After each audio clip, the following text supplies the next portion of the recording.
and we could talk more about others. And if any of you represent another or want to share in, please speak, and please share with us. And the other one, of course, is just spirituality that is non-denominational, that we Correct. recognize too. That's probably the whole picture, the spirituality. Mhm. Mhm. Mhm. Okay. So what we'd like you to do here is, I hope this works always when one does technology. If you guys would like to join us on Menti, so just going to menti.com, or if you have the ability to scan, you can just simply scan. If you do not, just go to joinmenti.com and the code 64929221, and we're going to get a Wordle. So I hope that works. I'll let you all get a second to join us, and then I'll open up the Wordle as soon as if you can. We just want to see, what emotion do you feel when you think about climate change? That's what we're trying to capture here.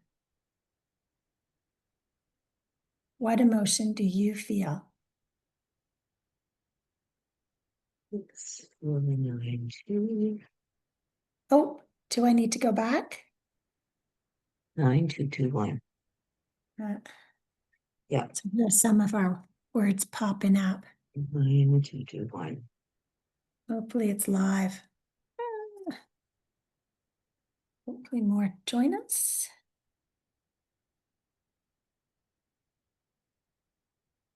We have a few.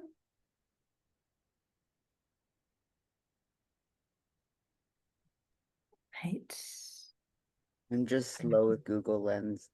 That's okay. We're getting some more, but we can see sadness is popping up, gaining some sad, scared, hopeless, dread.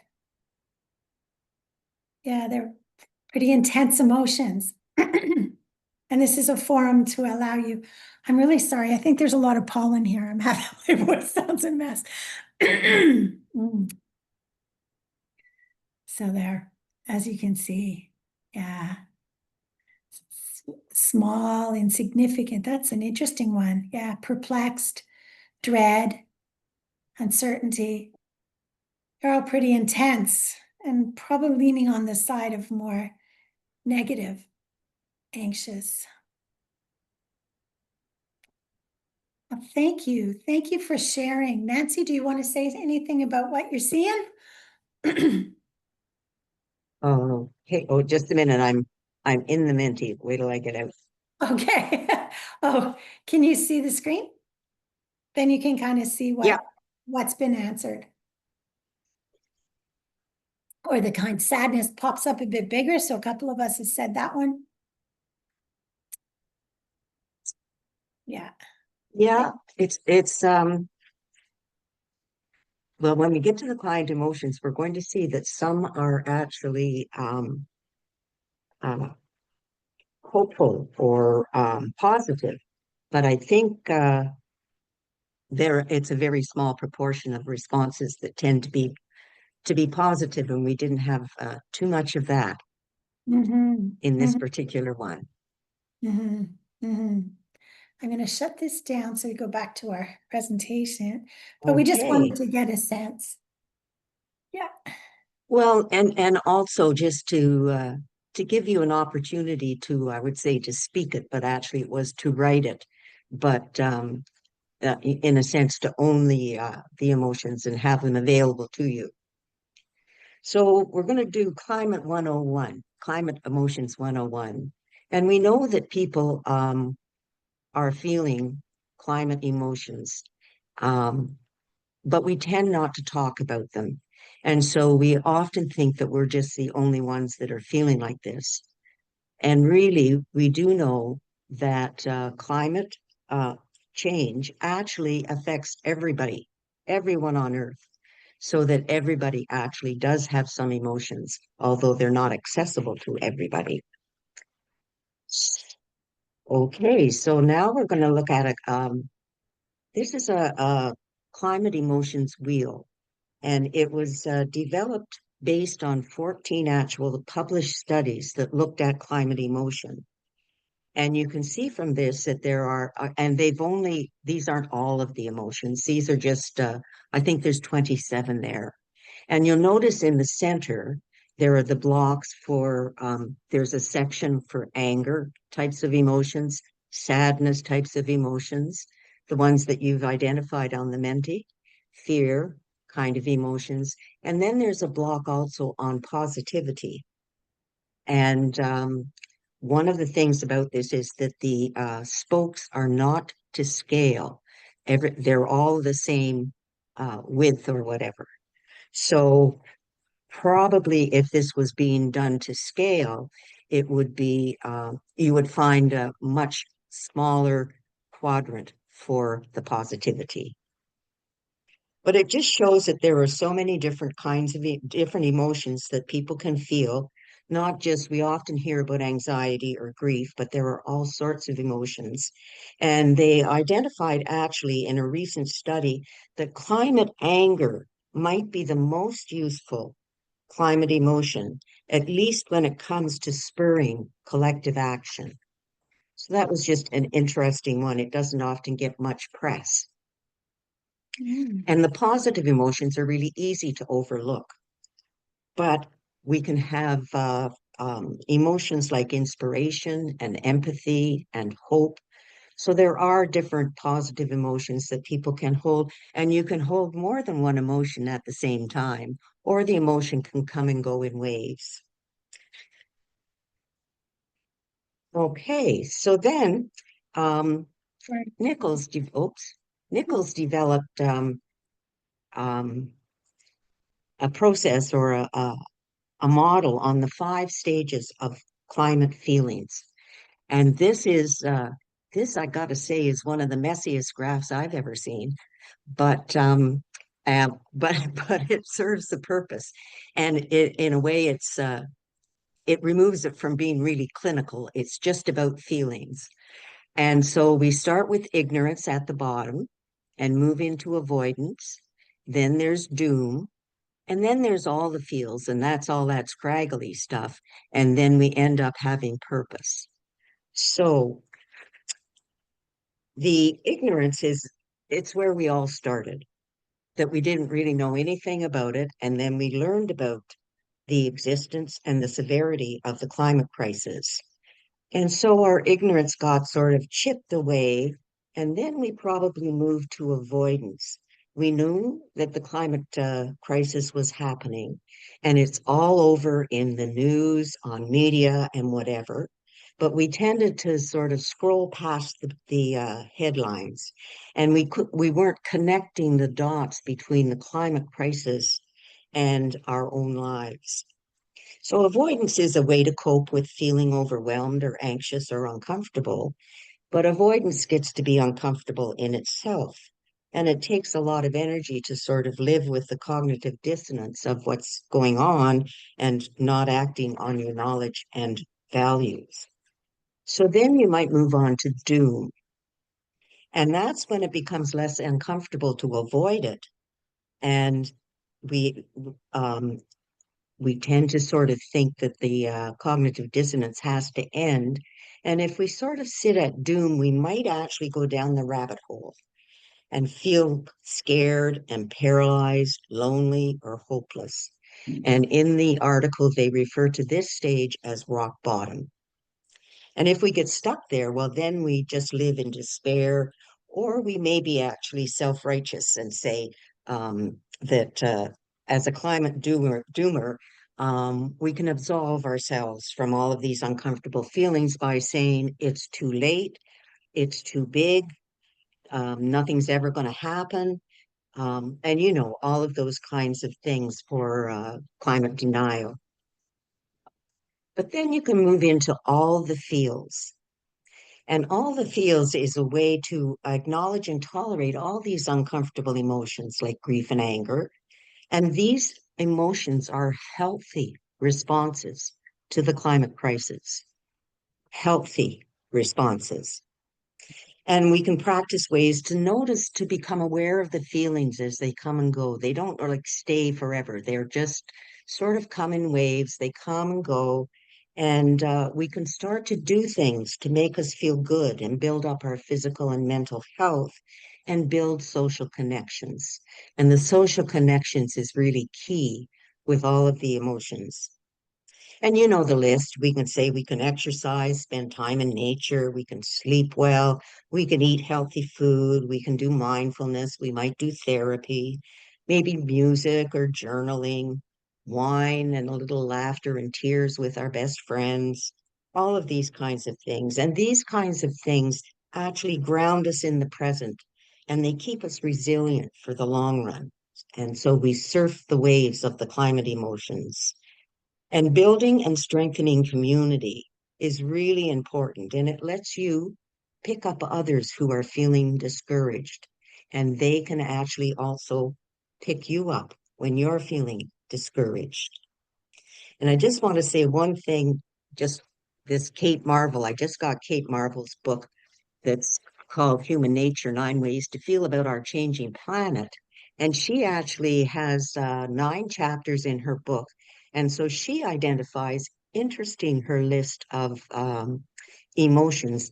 She identifies wonder, anger, grief, fear, guilt, surprise, pride, hope, and love, which is just, that was just the first I'd seen that kind of a list of the different emotions that were being explored. So I just thought I'd share that with you.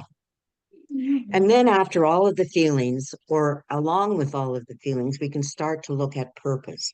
So we can harness our feelings to use the climate crisis as a sort of crucible to create some meaning. And we pursue the goals that we've chosen to serve our core values and to take care of what matters most to us. So we find ways when we're working along with the climate crisis to combine what we love, what we're good at, what we have fun doing, and offer our talents for what the world needs. And just to say, with the purpose, I'm going to be back to Kate Marvel. What a great name, eh? Kate Marvel. Anyway, she says that the number one motivating factor for people is love. Love for future generations, love for where we live, love for the places that allow us to feel at home. And so for her, love is the more organizing and durable emotion. It's way above all of the others. So she, and it is the last chapter in her book. So hot off the press, I just thought I'd share that with you. Okay. And grief does show us what we love and reminds us of our connections. Okay, so then Carmen and I have a particular interest in ecological grief. And this is a gorgeous graphic that ecological grief describes the emotional response to experiencing or learning about environmental loss. And the loss may be the loss of species, ecosystems, landscapes, and it is a natural response to acute disasters or slower onset environmental changes. And they can manifest as despair, sadness, anxiety, and even a sense of helplessness. For all of the grief, there are different models. And so this one actually, if you can tell, it's a teardrop. And it talks about the tasks of grief. And it's a tear. So the T is to accept the reality of the loss and experience the pain of the loss, and then adjust to the new environment without, this says lost person, but it could be lost ecosystem, lost landscape, any of those things related to the climate.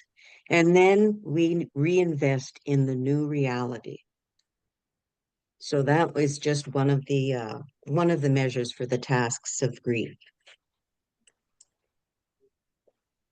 Healthy grief. As we said, ecological grief is a natural, normal response to the climate crisis. And here she says, there's a hidden secret in the despair paradox. Going down the depths of despair can also bring healing.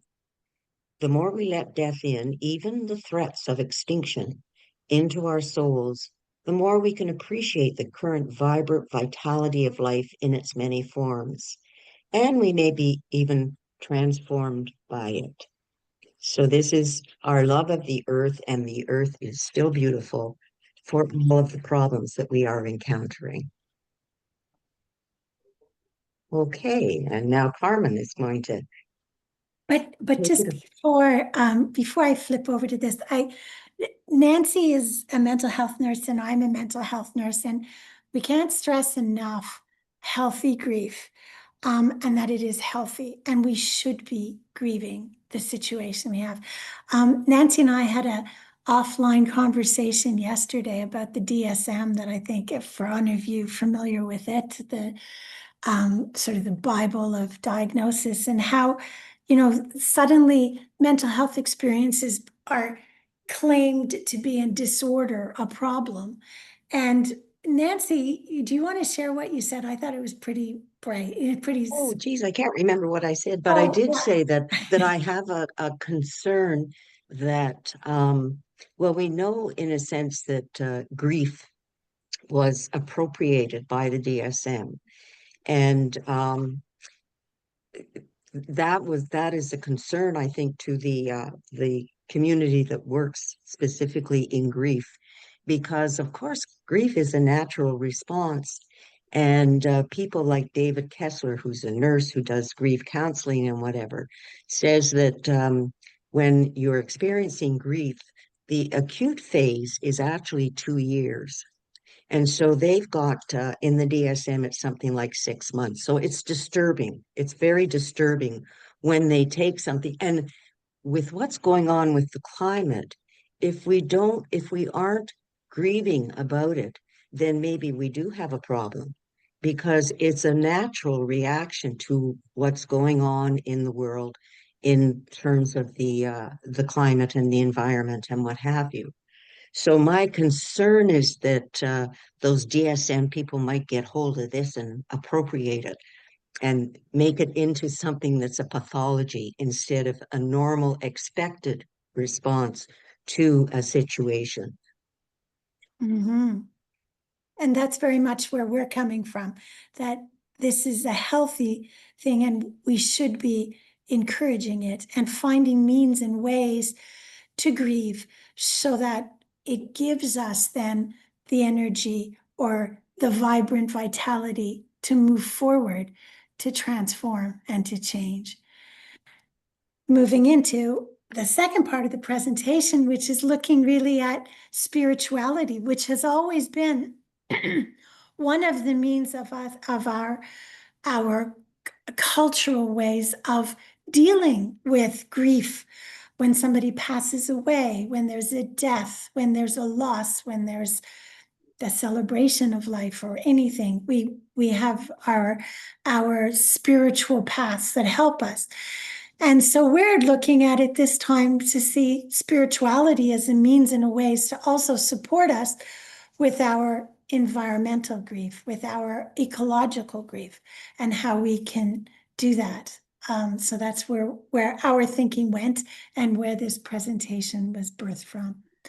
So spiritual dimensions of grief, we looked at 5 faiths. Now, that is, I know that we only did that because of time, and it was a place where we felt comfortable starting a conversation. By no means is this exhaustive. By no means is this, this is a starting place. This is not all-inclusive. But if we look at different faiths, we can see that they find meaning for loss in the languages that they use, in the language of sorrow that they use. So Judaic traditions have psalms, and Christians, dua, suttas in, I believe it is in Buddhist traditions. Songs are all very important in indigenous as well. They have very many rituals and practices that are very important, and songs and drumming ceremonies or things like that. It helps us to feel connected. Prayers and rituals, the sacred, what we call sacred, gives us a sense of we belong together. We're struggling with this together. We're not doing it alone, and we are not alone. Perhaps the divine, God, the creator is in this with us. And so that gives us hope. That gives us a mission, a purpose. Experiencing a transformation, a spiritual transformation, grief is not an endpoint in most traditions. It is not. It is a place of transformation. So even going back to the last quote, which comes from an environmental psychologist, not a spiritual guider in any way, a Norwegian gentleman, the previous quote was, he says that this is a transformation, a place of transformation. So that's where we're sitting. We're sitting at this place, and spirituality helps us with that.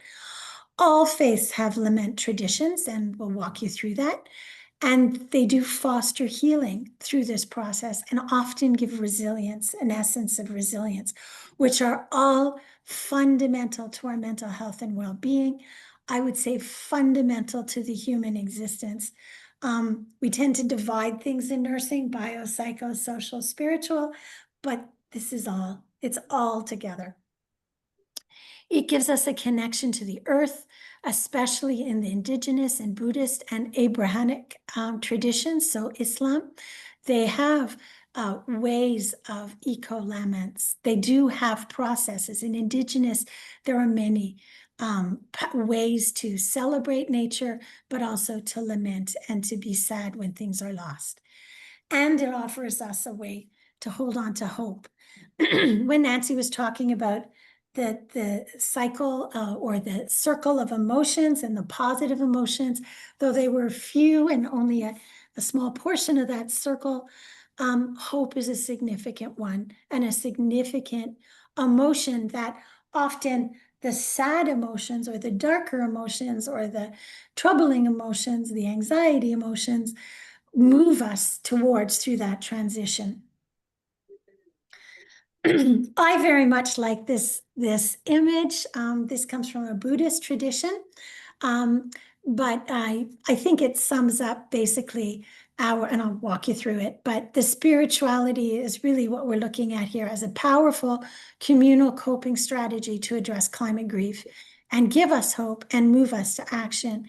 So in the Buddhist tradition, and faith and the other faiths as well, which I dug a little deeper into, gratitude is the place we start. So we start from a place of gratitude. First of all, I'm really grateful that as many people are here today that have made this a priority in our very busy lives, that you're here and that you came here and that you're interested in this topic, that you're interested in starting a conversation about this, being nurses that would dare to include the spiritual in our practices and move forward. Because I really believe that we need to do this because we need to lament and we need to be sad and we need tools to do that. And our spirituality can help us. So gratitude for that. Gratitude, of course, for the earth and the spaces and all that we have and all that we gain from it and give to it. But also, this is an opportunity to harmonize our pain. We just had that exercise where we talked about our pain, and it was obvious that people shared emotions that were hard emotions, not the happy ones, but the ones that are tougher. The ones that sometimes as nurses, we kind of went, oh no, they're crying, they're sad. What do we do with it? Well, we need to work with it. We can't ignore it. We can't call them the difficult person. No, they are not. They are the expressive, wanting to be heard, needing to be heard, needing to share a transformative experience with you. And then hopefully we'll see through new eyes from a little bit of our conversation today, and hopefully it helps us to go forth. Again, I thank the Buddhist tradition for this lovely image. What we did is we looked, originally we were asked, Nancy and I, to do this presentation from a Christian lens because we were part of a community of ecological, Christians that were looking for outlets or ways to embrace their spirituality with environmental crisis. But I dug deeper and looked then at, how about if we look at Indigenous, Islam, Buddhist, Judaism, and Christian, and see how all these faith traditions look at some of the key concepts in the environment and movement and how to get things moving. So the first issue, or the first concept that I kind of looked at, was interconnectedness. And I was really touched by how the 5 traditions all had a very strong connection, or a strong expression of how we are interconnected. You know, in the Indigenous kinship, the idea of kinship, we are kins with the animals, with the plants, with water, with land, with sky, and with others. You know, we are connected, and that is important. In Islam, and forgive me if I don't pronounce the words properly, Tawhid, humans are not separate from nature. They are one and connected. In the Buddhist tradition, they're interbeing. What happens to the forest, the oceans, the air happens to us all. It is there. So when the air is polluted, it touches us. It affects us.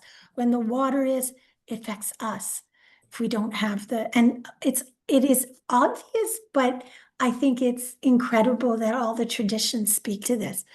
Judaism also teaches that the world is a sacred web of connection between humans, earth, God, and future generations, which is also very important to the indigenous communities.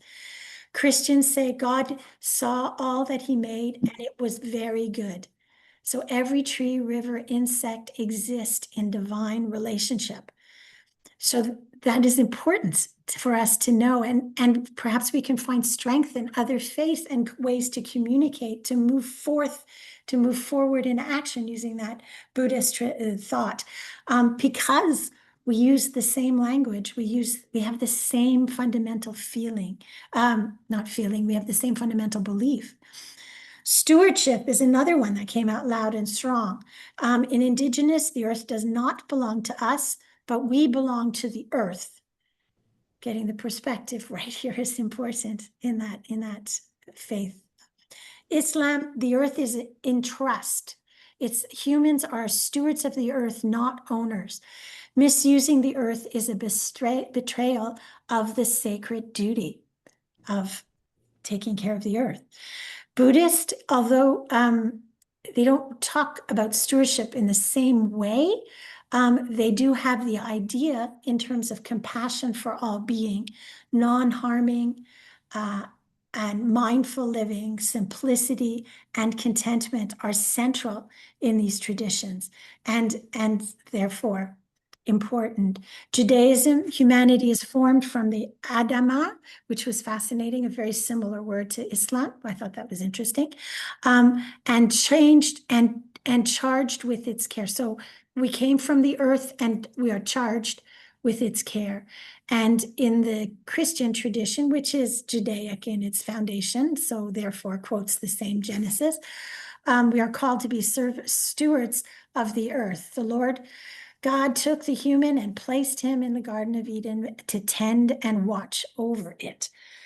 I think we've done a lot to not do this in many of our traditions. Speaking from my own Christian tradition, I've seen a lot of things happening that definitely have not been watching over the earth.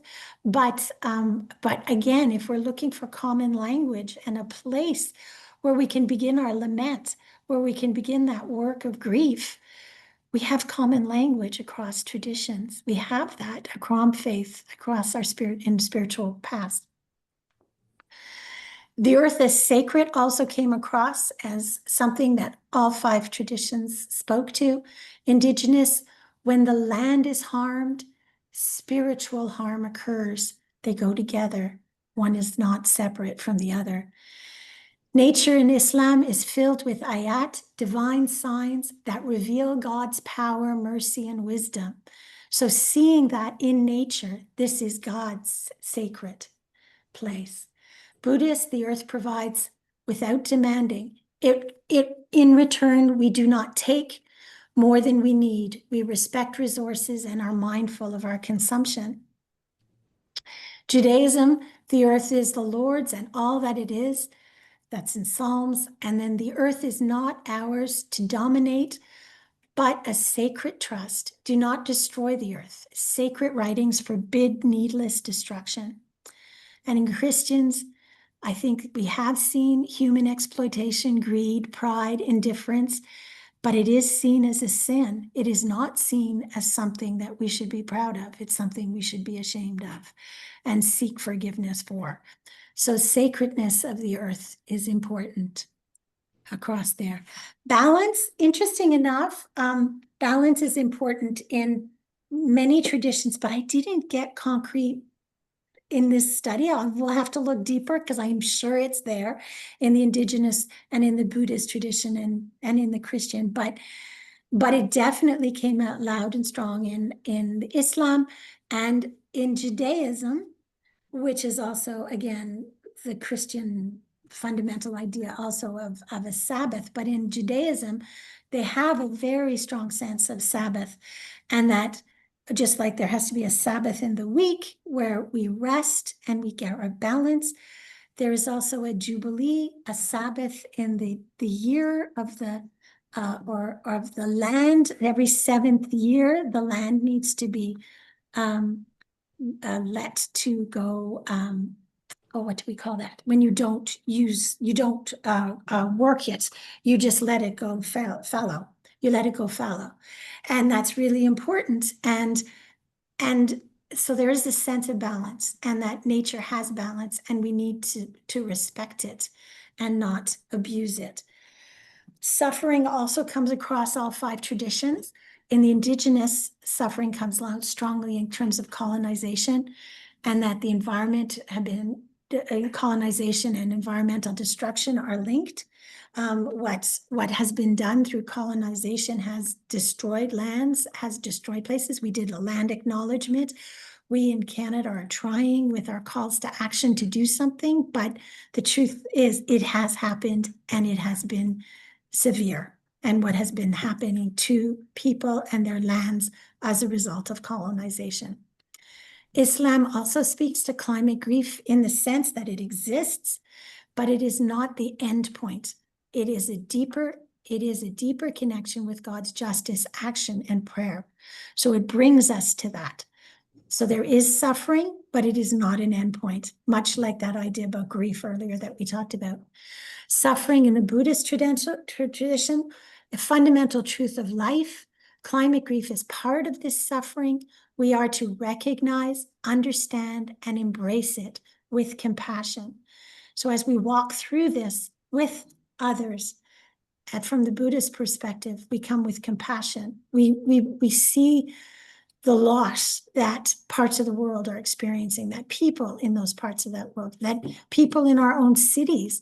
Right now, I understand it's terribly hot in Ottawa, and just what are people? They're suffering because of climate issues. They are suffering, and we need to bring compassion. We need to find ways.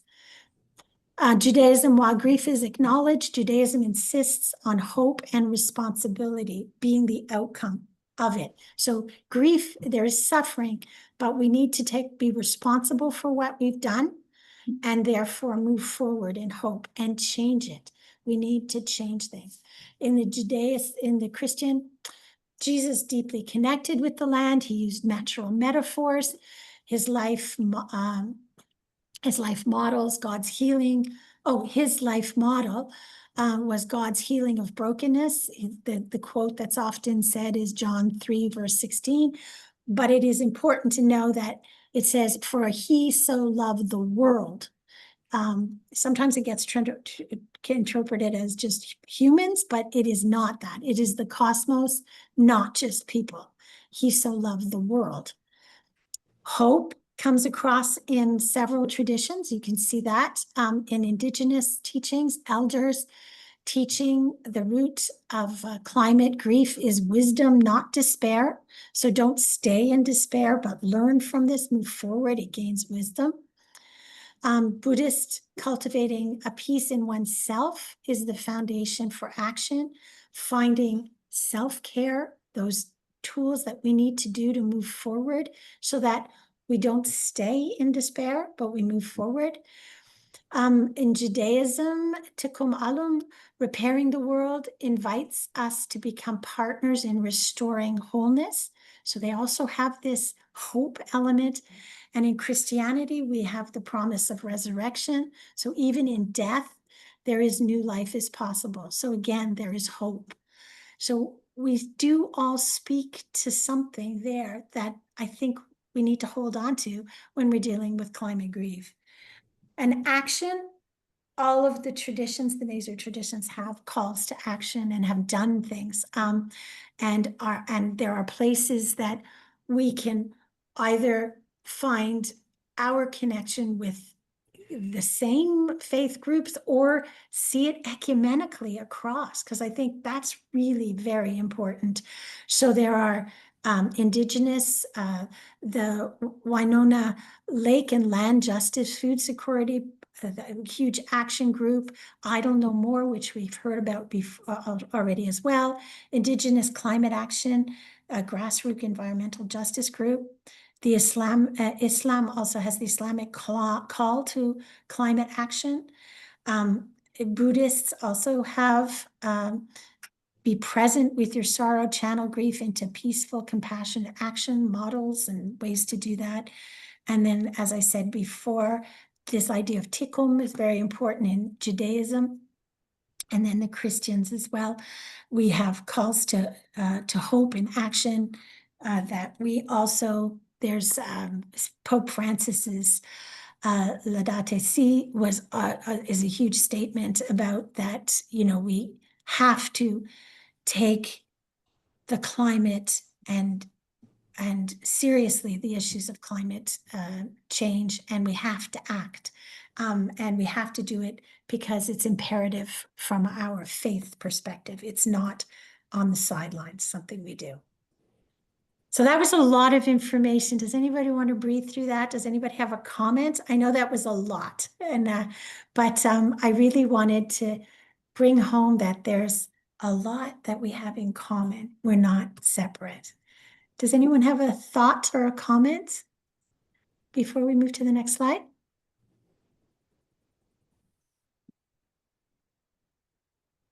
All right now? Okay. Then we have, so how does this all help us with our climate grief? I'm hoping that we can use these models and understanding now that we have some insight into what faiths have to say to help us recognize our interconnectedness. Our interconnectedness is not only to land, to the animals, to that, but to each other, because we use the same language. We have the same thoughts about the importance, the sacredness of land, of our interconnectedness. So perhaps this could be the tool that we could use to gain our comfort and to move from grief towards action. We have to see the suffering and address it, incorporate our rituals, laments, use those ways, healing through writing, through art, through music, and perhaps from other traditions as well to help us. We all have a viewpoint on stewardship. So using stewardship. So I see stewardship today as taking care of the earth, but also doing climate justice work and, doing those petitions, doing those walks, doing those marches, helping those communities that are struggling because of climate issues. And then also finding solace in nature, which came across also the traditions that we find and seek the sacred in nature. Mental health is restored often in natural environments. And I think the spiritual is also found in those same places. And we each need to find our balance in ourselves. We have to take care of ourselves so that we can take care and expand and take care of the earth and take care of others. So it starts from that place. Finding hope in action. Hope is that outcome. It came across all the traditions that the grief is not the end. It's the catalyst for hope and move forward. So hope and the wise, effective action that can spring from it is the counterweight to the heavy sense of our own fragility. It is a continual negotiation between optimism and despair. It goes back and forth. A continual negation of cynicism and naivete. We hope precisely because we are aware that terrible outcomes are always possible and often probable, but that the choices we make can impact the outcomes. So we have to have that hope, and that hope in our choices and in our actions make us move forward. Once again, calling on the Christian perspective, the thought is that we grieve, we have our climate grieve, we grow through grieving, and then we go forth in action. There's a quote by Jesus said, "Blessed are those who mourn, for they will be comforted." And that comes from this kind of premise. When you get into those places, you actually change and move and become activated to do. So our spiritual, so how our spirituality empowers us to take climate action? Well, I think if we maintain our regular spiritual practices that help us to see beyond our own needs to a hurting world and draw us into this rest, this idea of Sabbath, this idea of the Buddhists of we have enough, we don't need more, and we celebrate the sacred of the earth, I think made a big step forward. Recognizing anxiety is normal, but we're not alone in it. We're in it together. But also God, or God as we understand God to be, is also in it from those sacred writings. We hear that. Use those tools of our spiritual traditions, be it prayer or connection with the divine, as ever it happens for you. But in those places, what do you feel when you are in prayer or in meditative practices or quiet spaces? What do you feel? How would you like to grow? And what would you like to cultivate? What would you like to change? Envision it, see it, listen to that still quiet voice and say, is that guidance from the divine? Is that something? Perhaps, perhaps not. But what is that? Is it within us? Can it move us forward? See the divine's wonder in nature, see restoration in action, and take time to listen. See the regrowth. I just was walking in an old forest here in BC, an old cut forest, and you saw lots of stumps, massive stumps. And on the stumps, you saw all the new trees that are growing out of those stumps. And just taking the time to look, to see that wonder, and to see restoration in action gives me hope. And so I think there's a special place for that. Sorry. Putting faith into climate action. So putting that force, that spiritual force that we all have, be it however we name it, as Nancy said, it could be the non-churched or the uninvolved in or uninvolved in a spiritual path per se, but that's still a force within us. It's a raison d'être. It's an energy that moves us forward. And sometimes we have to not look for the silver bullet, the one size fits all, but rather the silver buckshot. I love that. That's a Catherine Hayhoe expression that I think is wonderful. It could be lots of little things that we can take from all kinds of places, but all of that together makes a difference. I'm so sorry.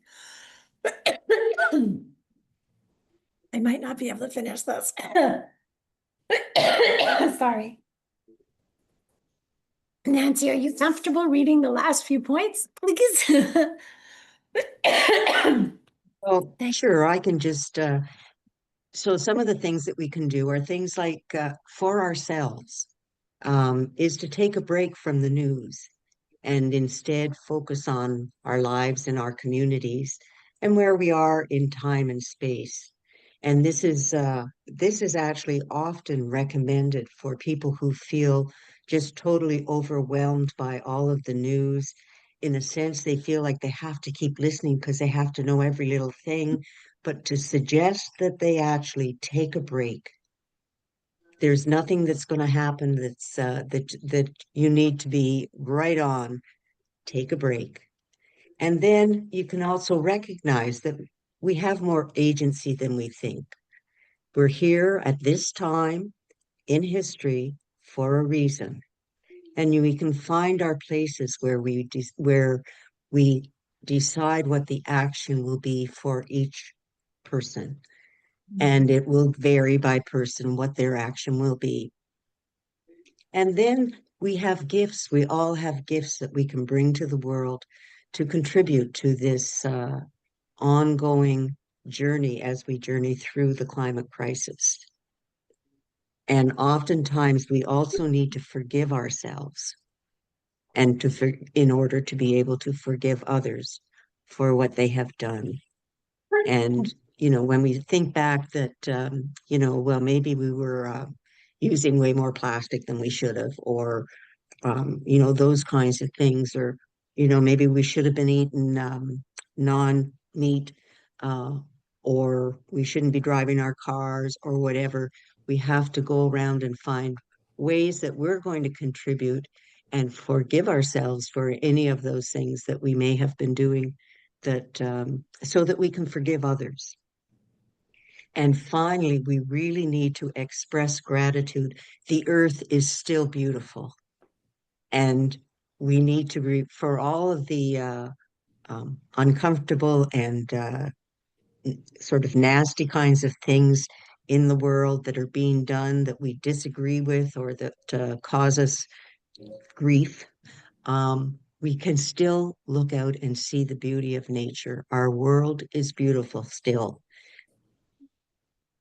Thank you, Nancy, for helping. Thank you. Okay.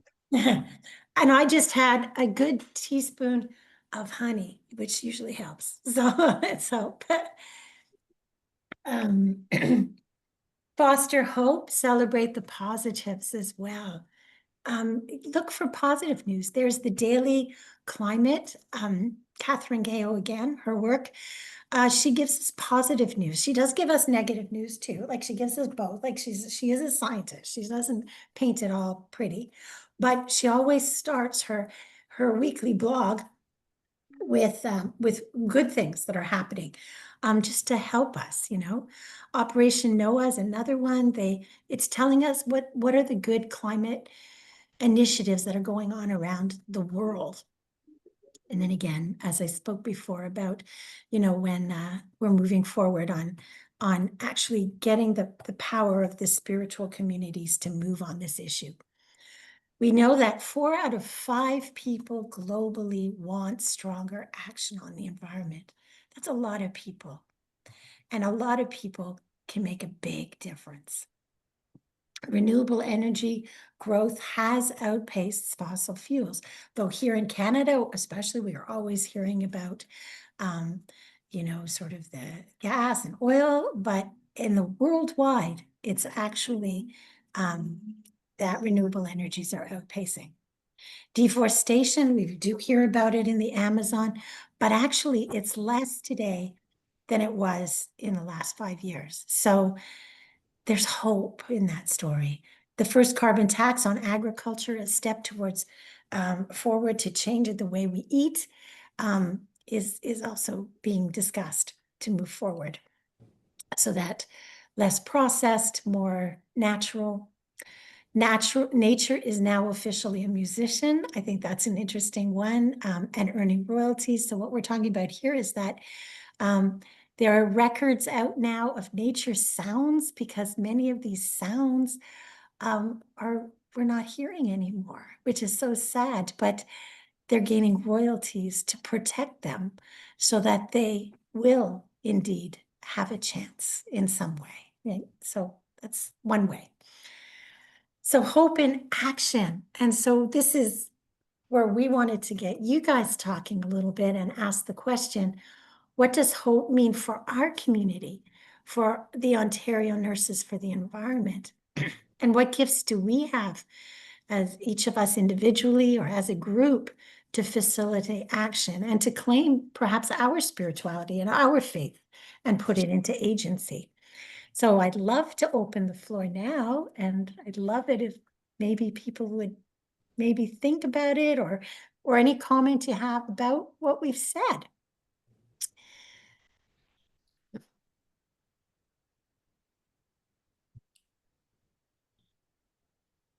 Hi, Rob. I really have enjoyed that presentation. Good. Good. And I think that in a lot of ways, faith has motivated a lot of my actions. So, Mm-hmm. Mm-hmm. but So you see the power in it. yeah, Yeah.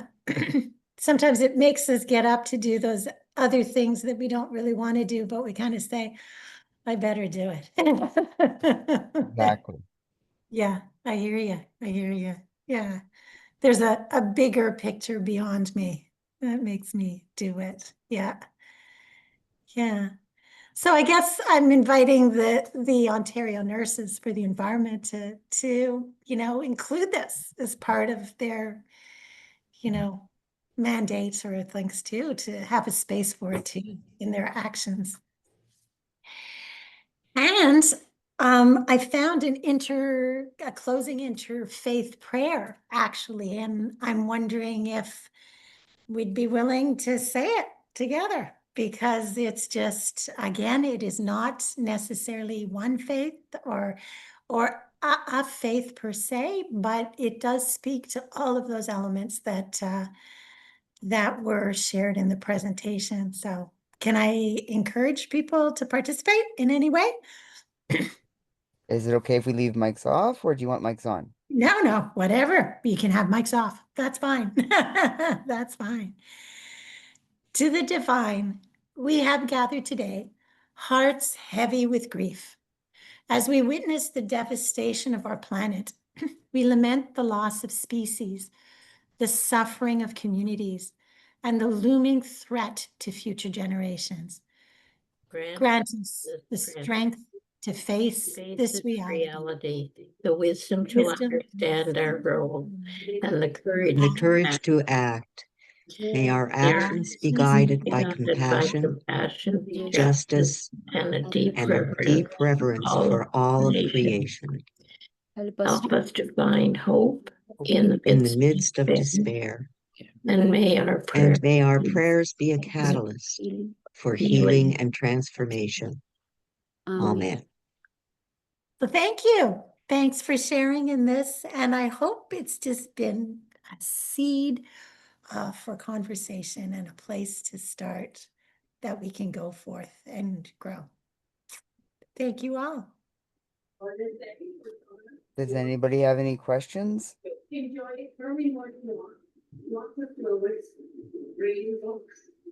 Dot, I hear something in the background there. Do you have a question?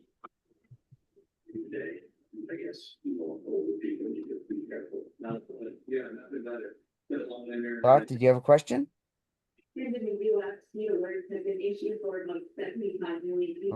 I'm Jean, and I just have a comment to make. Yeah, go for it. I appreciated you mentioning what drew me to this webinar was the focus on spirituality. I'm a faith community nurse, retired, but I also worked in palliative care, which up until now was the only place where nurses could talk about spirituality. Was either in a faith community as a parish nurse or faith community nurse, or in palliative care. So I really appreciate that, because like you said, Rob, it's my faith and my spirituality has very much brought me to this place, to this concern about the environment. So I really appreciate you broadening the scope of nursing to the holistic model. Mhm. Absolutely, which is what faith community nurses do. So So thank you for bringing that to the environment, with that, through that, and with the environment lens, the spirituality, environment in the spirituality lens, and spirituality in the environment lens. So I've also participated in a workshop that was based on Joanna Macy's work. So I live actually near Ottawa too. So that was a very interesting workshop. But again, they were trying to stay away from the calling it spirituality. So to make it more universal, right? But I think we can't avoid that. And I really appreciate how well you were able to incorporate all the different spiritual practices and opening that up so we can do that research ourselves and figure out our own path and find those spiritual messages there. Thank you. Thank you. Thank you. And thank you for all the really important work that you do, because palliative work, absolutely, you're recognizing that grief entails spiritual is so clear in that world. And yet somehow, or in that particular domain of nursing, and yet, it's not part of others, and it should be, Yeah. So thank you. Thank you so much. Where it lies very quiet in others. So it's sometimes there, but very quiet. Dot, did you want to say something? You raised your hand. Yes, I'm from Northern Ontario, and we're burning up, and Bill 5 has just been passed, and there is a lot of fear. And it is going to, where we are in trouble up here, whether it's flooding or fire. We're moving communities in, out, and all over the place. And our resources are certainly coveted by the South. And we know that what has happened in the Middle East now, and it is not pleasant. Northern Ontario is 3/4 of the province of Ontario. We have less than 1 million people. We don't count. That's all I really have to say. But I too am a faith community leader in 5 different denominations. And we do believe in the strength of prayer. And things have happened before, but it is, we're living in a world that does not appreciate the land or the spiritual beliefs of the Indigenous and many, many other faith groups, and just the individual people. That's a livelihood. Trapping, fishing is the livelihood of many of the people that live in Northern Ontario. Thanks. Thank you, sharing, Dot. Thank you. Thank you, Dot. And perhaps, if I'm not putting you on a spot, but I would love to know how one of those Southerners, can support you, and what way can I, as a nurse, maybe through Ontario Nurses Through the Environment, maybe on my own, whichever, through my faith, how can I support you? Because yes, you are a smaller number of people, and because we speak off, our power structures go with vote voices, which is wrong, but it does.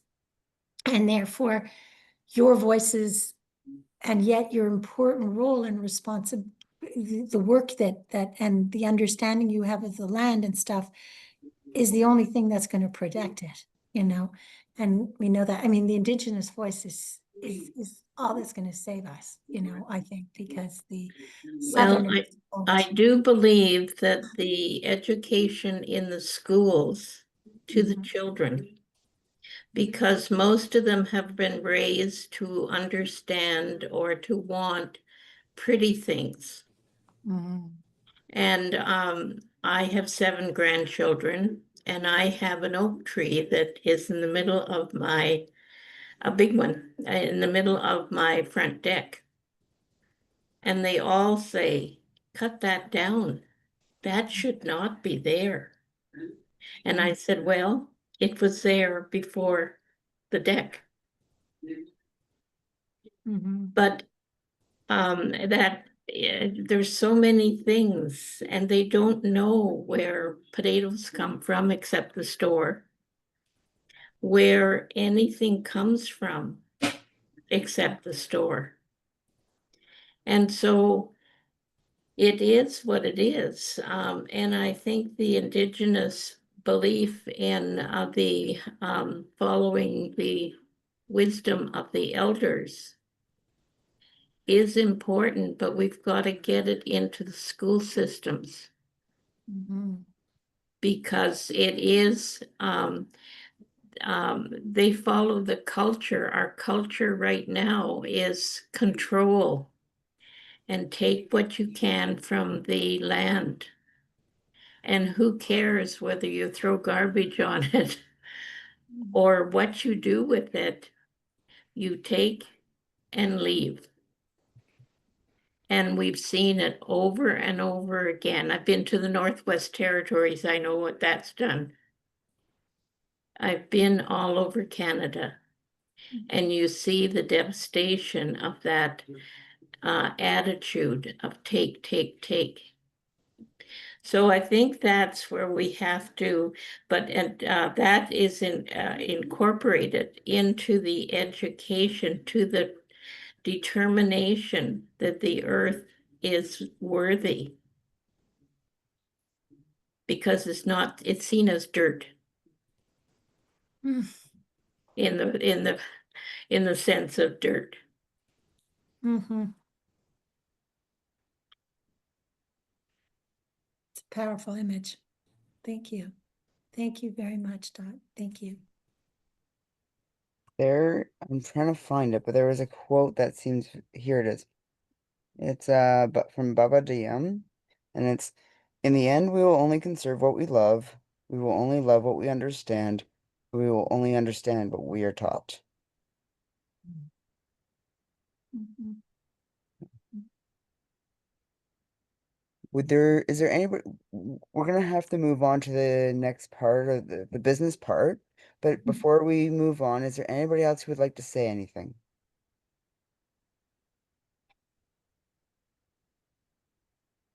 You're welcome, Morgan. Okay. So, let me just see. I'll stop sharing. You'll stop sharing? Yeah, I have to stop. I think I'm the problem. Okay, I'm gonna stop the recording as well, and we'll just do the rest offline. Does this work?